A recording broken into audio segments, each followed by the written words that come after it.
What's going on, y'all? Thanks for checking in the Khaliis Take. You know what to do. Hit that like, subscribe button. Also hit that notification bell just so you can get the newest and the bonus content first. But hey, let's just go ahead and jump right in. You know, it looks like there possibly could be a potential roster change in regards to the center position. We all talked about Zubac and his contract and how it's getting up on his final parts of his contract and everything. And we also talked about before in one of my previous videos how he wants to be more involved in the offense and things like that. And, you know, how all that plays a factor. Well, there's a couple names out there right now, if you look on Clipperholics and a few other websites and things like that, that I thought they were pretty interesting, and some other sites that I read as well in regards to the center position. Apparently, that might be a position that's, one of the positions that's a focal point for the Clippers going into this offseason. Now that it's officially here. Of course, the point guard position should be the number one, but, the center position, they can always use more size or more talent there as well. So, I mean, in regards to Zubac, like I said, Zubac posted some career highs this past season. But when you think about it in its entirety, it's not enough. The Clippers need more. They need more consistency. And the only way to get more consistency from a player is to put more pressure on them by either adding another player to the roster that the player can see that can potentially take their spot in the starting role, or, trade that player. And, there's a couple names out there that the Clippers, are looking into. And one specifically, I think, would be a very good, fit, for the Clippers, if they had happened to acquire him. And the guy I'm speaking of is Mo Bamba. Mo Bamba plays for the Orlando Magic. He averages like 10.6 points a game this past season on 8.1 rebounds per game. And he was shooting like 48% from the field. Now, to me, that's very intriguing because when I've watched Mo Bamba play, he plays with an edge. He plays a little nasty at times, and he doesn't mind going in there and banging with somebody in there to get the rebounds. And, I've seen a few games of him this past season where I saw him get some key offensive rebounds for their team, which allowed them to get some extra possessions, and they scored on every single one of the games that I looked at, and I was very impressed by that. I was like, man, he could really be somebody, good in the league. And I think at that point when they showed his stat line, he was shooting like 38% from 3-point line as well. So, I mean, when you look at that in its entirety, that's more than what Zubac is giving the Clippers right now, because Zubac can't step out and shoot the three at that high of a level. I mean, I don't think he can at any point of the season. And on top of that, I mean, when I looked at Mo Bamba, I saw more aggression in his game. And that's what I've said before about Zubac. I love Zubac, I really do. But when I think about Zubac, I always think about his trajectory and what he can be. I never really look at him and say, this is who he is, and this is what the Clippers need. This is good enough for what the Clippers need to get over the hump or take it to that next level or something like that. I always speak on trajectory of what he could be, futuristic, but I'm never really speaking on too much of what he is now. He's been in the league about a good 6-7 years or a little bit longer, and the development hasn't quite got to the level I thought it would by now, even though I'm a fan of his. But I still be truthful and real about the situation. And somebody like Mo Bamba, I mean, looking at him, he's only been in the league since like 3 years, since like 2018, I think. And he's already making an impact, on both ends of the floor. I mean, he started out scoring like 7 points a game. Now he's up to 10 points a game. Before you know it, he'll be up to 14, 15 points a game with 10 plus rebounds instead of averaging 8 plus rebounds a game. So he's already from what I see from him, trajectory wise, I mean, he's already good where he is to be in the league just a couple of seasons. But a couple of seasons from now, or not even that long, if he's put in a position where, he can be more utilized, he can give you a double-double right now. I mean, he's basically giving you, 10 and 8? I mean, he can give you a double-double right now if he's on the Clippers. And if he's on a team like the Clippers, he would thrive very well, almost the way Hartenstein did. As soon as Hartenstein got on the Clippers, he just thrived in that culture and that offense and the way Ty Lue utilizes him. And I think Ty Lue would be very, very grateful to have somebody like this guy, Mo Bamba, because he plays with more fierceness,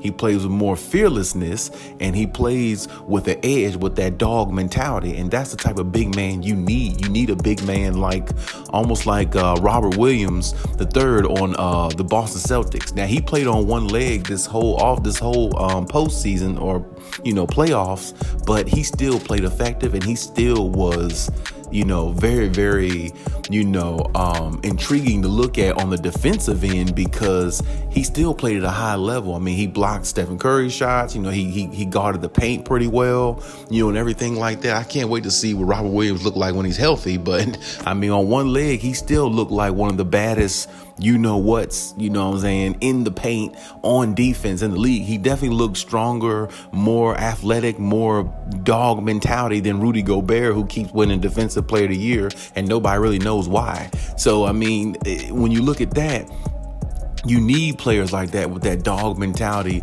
going in there and protecting the paint and having that type of presence in the paint. That's what you need to win championships. You need because I mean, when you look at series, a lot of times 7-game series, the momentum of a series shifts when they can go small, but they also can go big as well to kind of throw off the other team's momentum. Because if you play small for a while, that allows the other team to get to the rim whenever they want to. And if they get to the rim whenever they want to, and they're knocking down threes, well, it makes it difficult to beat a team, but it makes it more difficult for the opposing team to win when you can go big and have some bigs in there, get some offensive rebounds, bang in the paint, crash the boards, block some shots, alter some layups coming in. It allows the other team, or it makes the other team more one-dimensional on their offense, and that's exactly something that I feel like the Clippers should implement. And like I said, getting somebody like this guy, if they did get Mo Bamba, he would be a perfect fit for the Clippers, because he's good at getting offensive rebounds.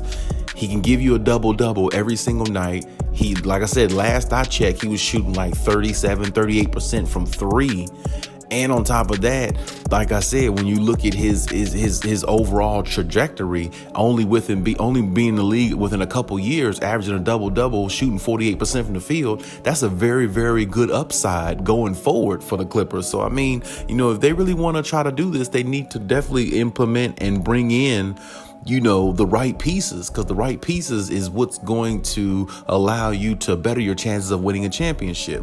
Now, the other prospect, or the other player that they are actually looking into as well, Mitchell Robinson off of the New York Knicks.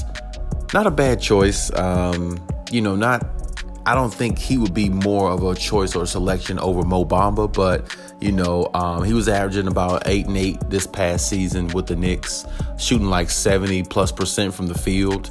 But that's mainly, see there again, I look at him more like a DeAndre Jordan type player, which the Clippers nation definitely didn't experience a player like that before. And DeAndre Jordan is, a very, popular person in regards to, or popularity at one time, with the Clippers and everything. So I'm not going to bash, DeAndre Jordan. But the only problem with DeAndre Jordan, you couldn't win with him because, like I said, he was so one-dimensional. He couldn't really do anything else on his own. You know what I'm saying? Like, the only way he ever scored really was throwing lobs to him. That's why they were Lob City. Clippers Nation was Lob City back in the day, because throwing him alleys and lobs, the only way he can score and the only way he was really actually effective. He really didn't affect the game on the defensive end, not too much. I mean, he did, he was a good defender. He could block some shots and alter some shots, but he wasn't a championship level type center, because it was the intangibles that he didn't have that could have made him a better player. And when I think of Mitchell Robinson, I think of the same type of player, shooting 76% from the field. Well, what does that tell you? Or shooting 70+% from the field? What does that tell you? That means all dunks and all alley-oops and layups, and it's all alley-oops and dunks. So I mean, or predominantly it's all lobs, it's all alleys. You know what I'm saying? Like, if that's the only way that he can present himself as being, valuable to a team, those players don't never usually help teams win championships, because they're so one-dimensional. They don't do anything else really well. And like I said, the Clippers don't need much in the center position. So if they did get Mitchell Robinson, I wouldn't hate on the pick or anything like that. But I think you need a guy with a little bit more upside. And to me, upside-wise, Mo Bamba would be the better choice. But, I mean, if they did get Mitchell Robinson, maybe they'd only be getting him just for, rebounds, things like that, which is fine. But at times, to be able to go big in a game, you got to have a guy that you can throw the ball into, and he can kind of maybe possibly get his own shot, maybe a little hook shot here and there, or, score around the rim a little bit as a big man. That actually makes it better because you kind of got that in Zubac. You can throw the ball to Zubac, and at times he can score, on his own. You don't have to throw him a lob or an alley for him to just score 2 points. He can score, points on his own. He don't necessarily need an assist every single time. So to me, they would be going backwards by getting a player like Mitchell Robinson rather than getting a player like Mo Bamba. Mo Bamba, to me, would be the better choice. If they had to trade Zubac for him, I would hate that. But I mean, hey, the Clippers got to look at the bigger picture. And the bigger picture is they need more production, they need more consistency, and they need somebody with a more dog mentality. And if Zubac is not going to show that or implement that, they need to do something else. And like I said, they believe in Zubac there. I mean, Lawrence Frank, president, definitely wants Zubac to do well, but Zubac has to want to do well too. You got to go out there and play with that dog mentality every single night consistently. You'll get more minutes. You'll be more implemented in the offense. Especially that's what Zubac is saying he wants, right? If he wants to be implemented more in the offense, you got to go out there and show more that you want to. You can't speak it. You got to go show it. And that's what Zubac has to get in his head. But, maybe time might have ran out by now because we'll see with this offseason. I personally think if the Clippers have a chance to get Mo Bamba, looking at his trajectory and his upside and what he already brings, he's already averaging almost a double-double. This is career highs this year for Zubac, averaging like 10-8, 10-7, 10-9 or something like that. Well, this dude is already averaging that within his first 1 or 2 years of being in the league. And he could shoot from the arc, from 3-pointers better than Zubac can. I mean, so it's like when you look at his minimal shooting ability in Mo Bamba, along with his more dog mentality, and he's already damn near averaging a double-double already. I mean, it's not much to really decide. You see what I'm saying? It's just more or less a contract situation, and what they're willing to, are they willing to part ways with Zubac for somebody like him, or can they just add him to the roster somehow and keep Zubac? That would be even better to me. But I mean, of course, we have to see how it goes. But out of the two prospects, Mitchell Robinson and Mo Bamba, I'm definitely taking Mo Bamba as the pick if that's who they're going after. And if they do, that'd be great, for them as a team, because I think they would have somebody that would be way more athletic, way more, fearless in the paint, and somebody who would go at defenders. He would invite people to come in there to block the shot or contest it and get, huge offensive rebounds and things like that. That I'm telling you, this guy, Mo Bamba, could be a really, really good center for a really good team. When you're on the Orlando Magic, you're not getting much airtime, play time, TV time, whatever time there is out there. So go to a team,